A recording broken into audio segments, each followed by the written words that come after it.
जी बिस्मिल्लाहिर्रहमानिर्रहीम। Question number 11 है differentiate with respect two variable involve. Variable involve क्या होता है पता है आपको? जो वेरिएबल आगे आ रहा है उसी के रिस्पेक्ट से आप इसका डेरिवेटिव ले लेंगे।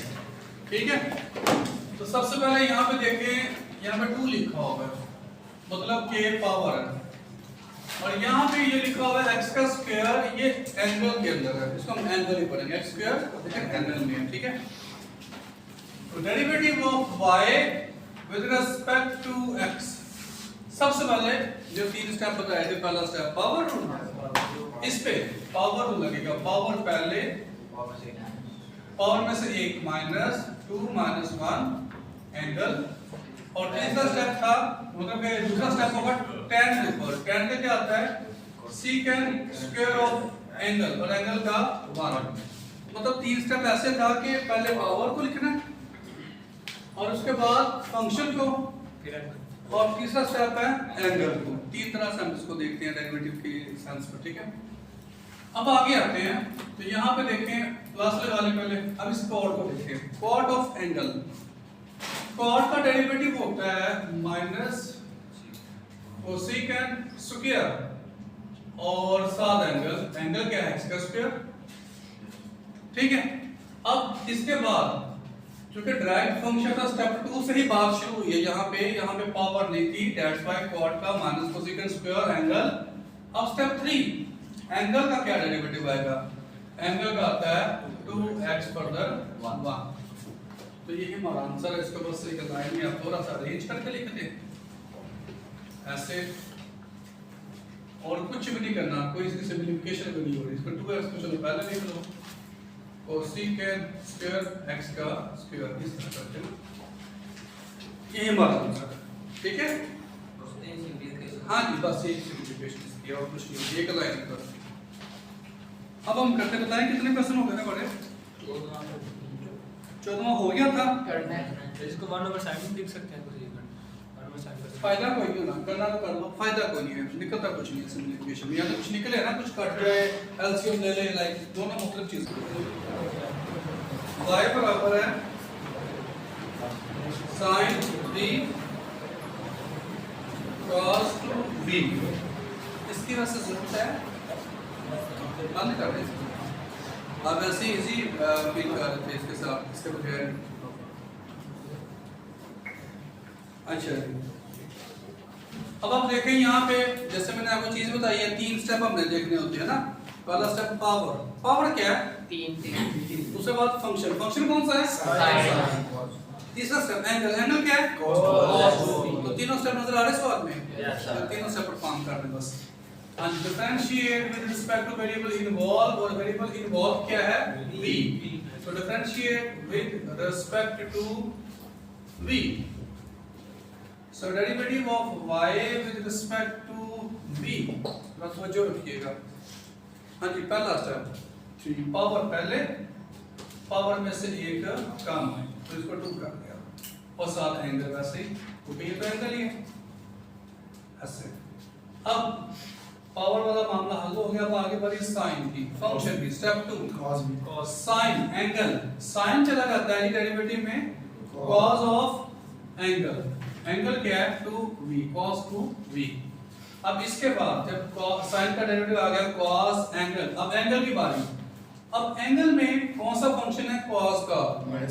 अब इसको हम देखेंगे ना, तो cos का जब डेरिवेटिव की बात करें तो वो होता है माइनस साइन, अब इसका एंगल है 2v। अब एंगल का फर्दर आप डेरिवेटिव लेंगे तो क्या निकलता है? 2 बस। तो ये एक ही लाइन हमारा आंसर है। इसका आप थोड़ा सा डेकोरेट कर सकते हैं सिंपलीफिकेशन लेके, वो 2 एंड वाला बाहर आ जाएगा, माइनस पे आ जाएगा, माइनस का 6, और बाकी है साइन स्क्वायर cos 2v, और यहाँ पे cos 2v, और यहाँ पे आ जाएगा साइन 2v, ऐसे। यही हमारा क्वेश्चन सही है। 2 बता देंगे क्या 2 का? वो एंगल है, एंगल 2v है ना। देखिए इसको सेपरेट कर लेते हैं बात, 2v का डेरिवेटिव। अब इसको समझे, v वेरिएबल है, 2 कांस्टेंट है, लेकिन 2 मल्टीप्लाई हो रहा है, अकेला नहीं, अकेला होता तो जीरो होता। अब जब ऐसी सिचुएशन होती है तो क्या होता है, 2 बाहर आ जाता है और वेरिएबल के ऊपर आप डेरिवेटिव अप्लाई कर देते हैं, तो ये हमारे पास हो गया 1। तो आंसर आ गया हमारे पास 2। तो ये मैंने इसलिए 2 लिखा हुआ डॉट के बाद, यही 2 शुरू में आ गया और 3 2 6 बन गया। सही है, आगे चले। क्वेश्चन नंबर 12 के बाद है क्वेश्चन नंबर 13। पैरामीट्रिक इक्वेशंस आ गई। हम पैरामीट्रिक इक्वेशन का डेरिवेटिव फाइंड करने लगे हैं।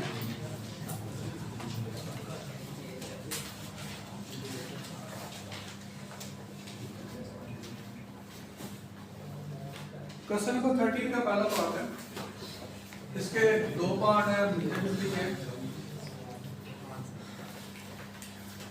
x बराबर है साइन स्क्वायर ऑफ t और y बराबर है cos 2 ऑफ t। और सवाल में क्लियर है कि आप फाइंड क्या करने जा रहे हैं, dy ओवर dx। ये सवाल में उसने आपको पूछा है कि find dy dx for the following parametric equation. अच्छा, पैरामीट्रिक इक्वेशन जो लफ्ज आया ना, ये क्या चीज है, इसको देखिएगा। देखिए, आपने पहले सवाल किए थे कि डेरिवेटिव फाइंड करें और उसमें कहता थी बाय मेकिंग सूटेबल सब्स्टिट्यूशन। तो आपने एक लेट किया था बीच में, टी लेट किया था ना, आपने खुद सब्स्टिट्यूट किया। तो जब आपने टी लेट किया तो बेसिकली वो 2 इक्वेशंस बन गई थी ना। तो जब 2 इक्वेशंस बन गई तो हमें जरूरत पड़ी चेन रूल की, हमने चेन रूल लगाया था। ठीक है, अब हमें बाय मेकिंग सूटेबल सब्स्टिट्यूशन तो नहीं कह रहा, अब वो खुद उसे 2 इक्वेशंस दे रहा है, कहता है ये 2 इक्वेशंस हैं और इसका आप डेरिवेटिव फाइंड करो। तो अंडरस्टूड बात है, चेन रूल आएगा। जब भी 2 इक्वेशंस हैं तो चेन रूल है। क्लियर। अब पैरामीट्रिक क्यों है, दोनों में तीसरा वेरिएबल मौजूद है t। So t is the parameter. जिसका वेरिएबल होता है x वेरिएबल है, y वेरिएबल है, वैसे ही t भी वेरिएबल है। तो बेसिकली यहाँ पे इन 2 इक्वेशंस को पैरामीट्रिक इक्वेशन कहते हैं, इनका नाम है t, इसमें पैरामीटर होता है। ठीक है, अब सबसे पहले हमने ये फाइंड करना है dy dx, तो हम इसको बनाते हैं चेन रूल के मुताबिक। हम क्या देते हैं, बाय चेन रूल। तो dy dx किसके बराबर है, dy dx और तीसरा वेरिएबल हमारे पास क्या है, t। तो अब लिखेंगे dt और d, तो कह देंगे 1। हमारा चेन रूल बन गया। अब आप पकड़ ले एक इक्वेशन, क्यों से मर्जी पहले पकड़, ठीक है। टेक x बराबर है साइन स्क्वायर ऑफ t। अब सारा सवाल छोड़ के आप सिर्फ इसको लिखेंगे, derivative of x with respect to t के आगे वेरिएबल t आ रहा है ना इसमें। तो क्या करेंगे, स्टेप 1 पावर, पहले पावर फिर फंक्शन फिर angle, step 1 step 2 step 3। So power पहले, पावर में से एक कम, ये आ गया, पावर में से कम किया तो 1 रह गया। अब साइन का डेरिवेटिव क्या आता है, cos ऑफ t, और t का फर्दर 1। और एक बार देख लें कि ये हमारा लिखा हुआ क्वेश्चन है, ये क्या मैच कर रहा है, नहीं कर रहा। तो ये बड़ी जरूरी चीज होती है ना, इसी से तो मतलब इसी तरह के तो क्वेश्चन अच्छे होते हैं पेपर वाले, इसको 1 ओवर कर देंगे। 2 sin of t cos of t, तो ये नंबर 2 सही है। अब आप पकड़ लें नेक्स्ट इक्वेशन को, टेक y बराबर है cos 2t।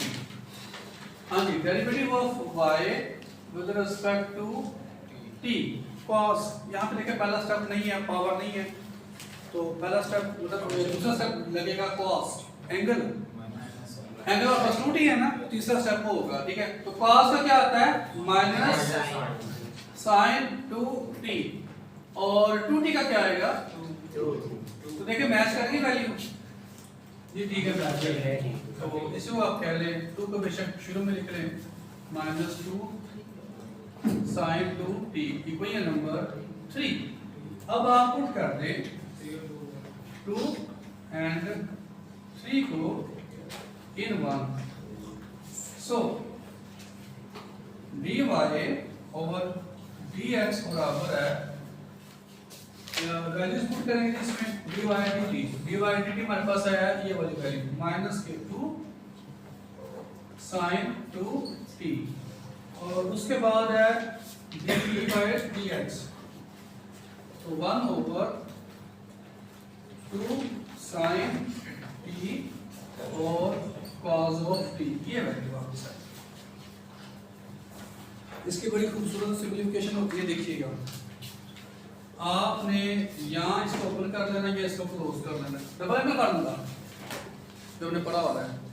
चलो इसको बेशक ओपन कर लो, आसान होगा। 2 sin t cos of t, तो नीचे भी ये लिखा हुआ है, ये सारा कैंसिल हो गया -2। तो क्या किया, डबल एंगल फार्मूला हमने यूज किया। हाँ जी ठीक है, यहाँ तक डबल एंगल फार्मूला याद है, वो जो हम पढ़ते होते थे। यहाँ पर साइड में थोड़ा सा स्टार लिख देता हूँ, साइन 2 थीटा बराबर होता है 2 sine theta cos of theta, ठीक है। और तो आगे कोई आप डिफिकल्टी फेस कर रहे हैं बताएं। इसका सेकंड पार्ट सिमिलर है, करवाऊं?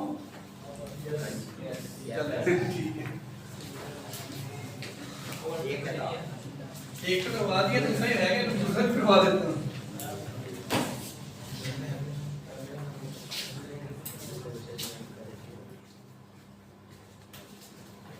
Question number 30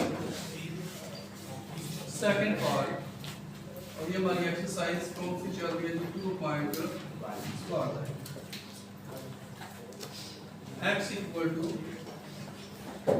1 plus secant t और y equal to 10 स्केल। तो पॉइंट करें d by dx। फंक्शन में ना दोनों इक्वेशंस में, पैरामीट्रिक इक्वेशंस में स्क्वायर रूट को देके वो परेशान करने की कोशिश कर रहा है कि स्क्वायर रूट है। देखिए पहले में और दूसरे में मतलब कि 1 प्लस सेकंड है, 10 है, स्क्वायर रूट के अंदर सवाल यानी कि हमारे पास है। तो स्क्वायर रूट का मैंने आपको शॉर्टकट भी बताया था कि जब x हो वो डेरिवेटिव आप फाइंड कर रहे हैं तो यू नो पावर पहले पावर से कम और फर्दर इसका 1 तो ये आता है 1/2 माइनस के 1/2 1, तो इसको सिंपलीफाई करके ऐसे आ जाता है, ठीक है। अब मैं क्या कहता हूँ कि इसके शॉर्टकट भी लग जाता है, इस पे आप डायरेक्ट ये समझिए कि अंडर रूट बड़ा सवाल हो तो सबसे पहले 1/2 ये सारा उठा के बटे के नीचे ले आए और फिर अंदर वाले का डेरिवेटिव आगे, तो ये सारे स्टेप करने की जरूरत नहीं पड़ेगी। अब इसको जरा देखते हुए मैं आपको क्वेश्चन कंप्लीट करवाता हूँ।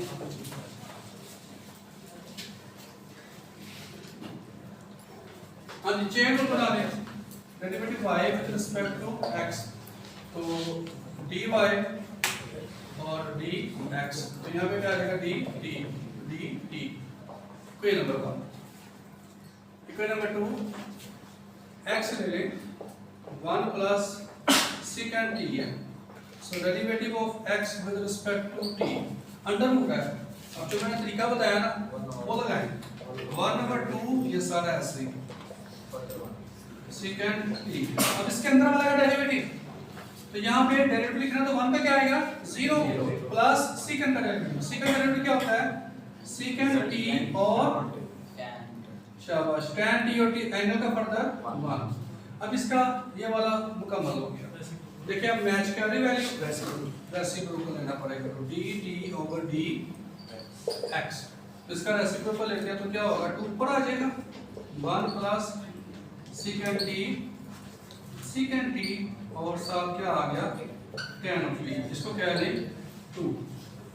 अब आप पकड़ लेते हो case y equal to tan of t, so derivative of y with respect to t, इसके में फिर वही ट्रिक यूज करेंगे 1/2 ये सारा ऐसे ही और इसका फर्दर डेरिवेटिव tan का क्या आता है secant square of t और एंगल का फर्दर 1 वैल्यू भी मैच कर गई इसको 3 कह रहे हैं सो आप कह रहे हैं पुट किया 2 and 3 in 1 so derivative y with respect to x dy dt ये वाली value secant square of t over 2 और tan of t दूसरी जो वैल्यू हमारे पास dt by dx इसको लिखेंगे 2 1 प्लस secant t और secant t tan of t अब देखें ये वाली वैल्यू फिर अलग से देंगे हाँ ये होता है कि 2 कट जाता है एक सेकंड भी कट जाता है इसके साथ बाकी हमारा आंसर है secant t 1 plus secant t और यहाँ पे है tan को पहले लिख लें अंडर रूट tan बाद में ये हमारा आंसर आ गया ठीक है तो अंडर रूट की वजह से वो ट्रिक आप यूज करते हैं तो बड़ी आसानी रहती है हमें एक क्वेश्चन संभाल लेंगे अंडर रूट का डेरिवेटिव कैसे होगा ठीक है जी बाकी इंशाल्लाह कल से लेकिन आप याद करें तो